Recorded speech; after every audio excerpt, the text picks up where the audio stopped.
effectif qui est permanent dans les services avec une réduction de personnel. On a des congés annuels qui sont durs à prendre. Je vous fais un petit listing, hein, vite fait. Les collègues se battent pour avoir des fêtes de Noël et les fêtes du 1er de l'an, parce qu'on n'arrive pas à avoir des fêtes entières avec les enfants.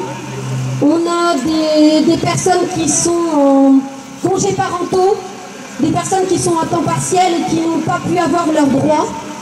Tout ça faute du sous-effectif. Voilà. On a beaucoup de collègues qui partent parce qu'elles n'en peuvent plus.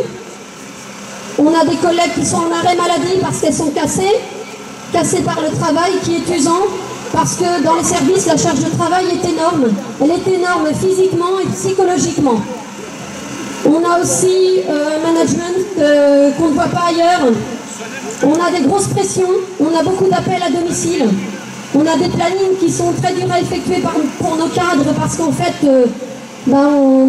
elles n'arrivent pas à faire des plannings corrects, parce que quand on a personne à mettre dans les cases, on n'a personne. On a l'intérim qui nous prend une grosse part de fric. L'intérim médical, pardon, parce que l'intérim paramédical ou autre, ça, on n'y a pas droit. Un management qui est carabiné chez nous. On écrit à notre direction, on n'a pas de réponse. On a des courriers qui restent sans réponse pendant des mois. On va continuer à se bagarrer tous ensemble, toutes catégories professionnelles confondues, tout âge confondu. On remercie les 4 jeunes là, qui nous portent notre cercueil sur la réforme des retraites. Voilà, on espère que les collègues qui sont dans les services, on pense bien à elles, parce qu'elles n'ont pas pu se déplacer à cause de la charge de travail et à cause du sous-effectif. Mais on sait très bien que c'est pas facile dans les services, parce que quand on est là-dedans, on a la tête dans le guidon. Mais on pense bien à elles aussi et à tous ceux qui n'ont pas pu venir aujourd'hui. Voilà, merci. Et juste un mot sur ce qu'on a fait au vœu des caisses de sécurité sociale, parce qu'on est au cœur de la sécurité sociale. La bataille sur les retraites, elle est d'actualité, mais la bataille sur la sécurité sociale, elle doit continuer. Pourquoi? Nous n'avons plus de financement. Les patrons sont exonérés de cotisations. Les patrons nous piquent notre pognon sur notre salaire socialisé. Et notre salaire socialisé, c'est l'hôpital public. C'est pas la clinique privée. La clinique privée nous pique notre financement. Donc, notre bataille, elle est ici.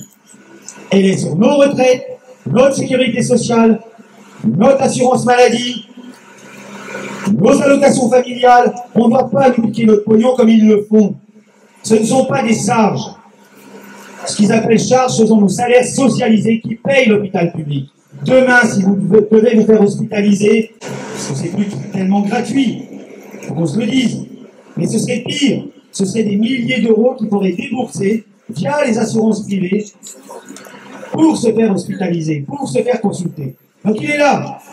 La bataille est là. La bataille, elle est sur les retraites via nos cotisations, elle est sur l'assurance maladie via nos cotisations.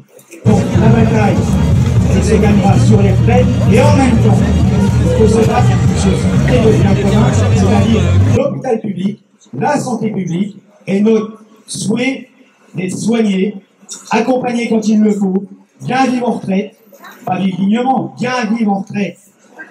C'est ça la bataille d'aujourd'hui. La bataille d'aujourd'hui, elle est beaucoup plus large.